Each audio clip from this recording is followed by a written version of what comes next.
Good morning po, welcome back to my channel.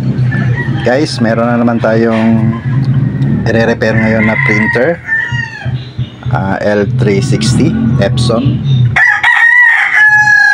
So ang problema po niya, nagbi-blink na po yung kanyang red light. So kailangan na pong i-reset. So ngayon, meron po tayong resetter dito na nakasave sa ating desktop, sa ating laptop.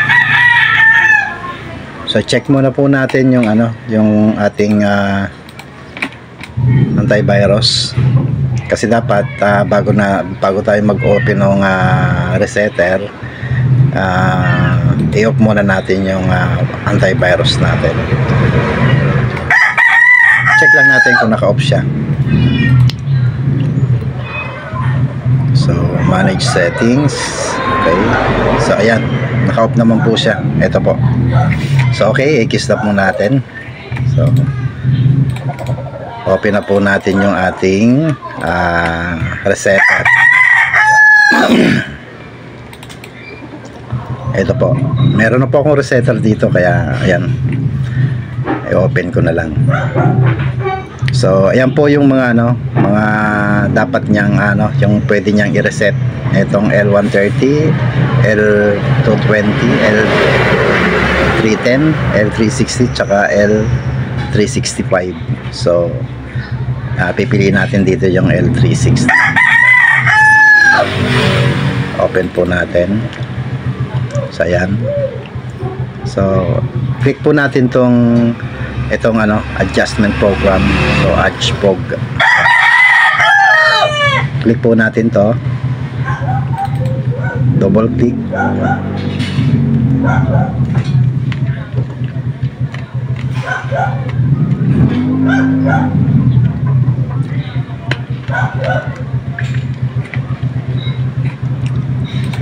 So yan.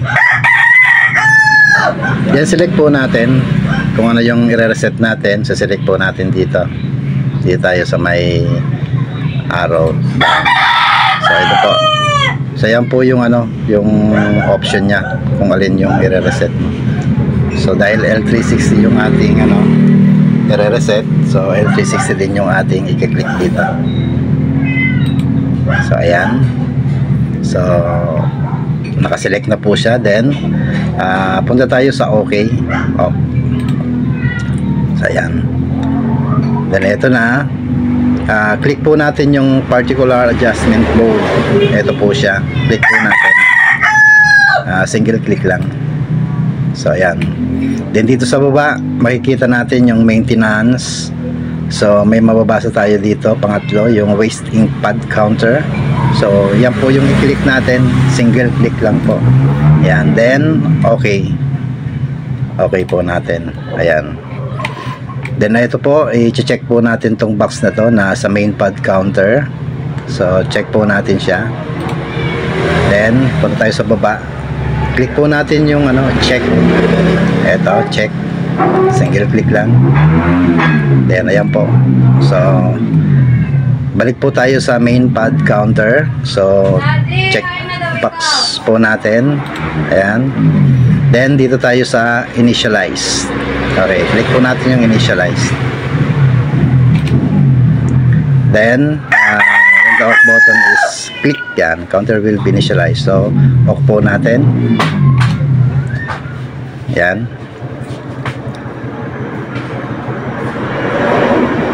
So wait natin, naglo-loading.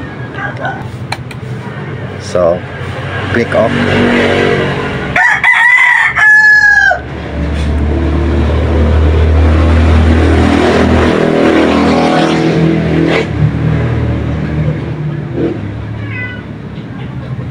So matagal, naglo-loading.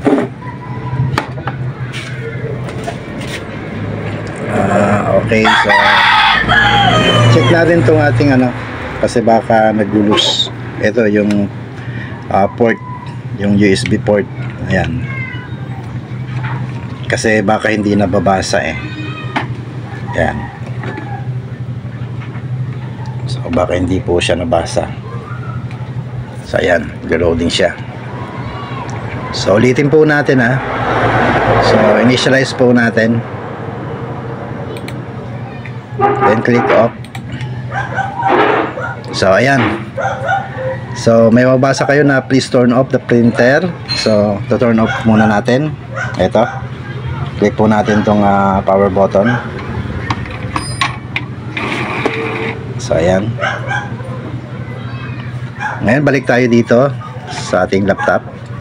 Yan, nakalagay please turn off the printer. Then i-off po natin kasi na-turn off po natin yung ating printer. Okay, yan. Then please reboot the printer. So turn on ulit po natin yung ating printer. Yan, push natin tong power button. So ayan. Then click po natin tong OK. So ayan. So ayan, kung napapansin nyo po, wala na po yung red na na umiilaw dito. So ayan. So okay na po siya. So hindi na po nagbi-blink yung kanyang red light. Then steady na po yung ating power button. So okay. So finish na tayo. So i-X po natin. Finish po natin. Finish. Then i-X na natin. Ayan. I-X po natin. So okay na po to. Ready to use na po to. So okay na po yung ating printer. So napakadali lang po mag-reset. Kapag meron ka lang resetter, madali lang po mag-reset. So ayan po, okay na po.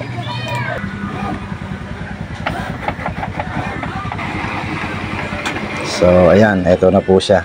Nakapag-print na po.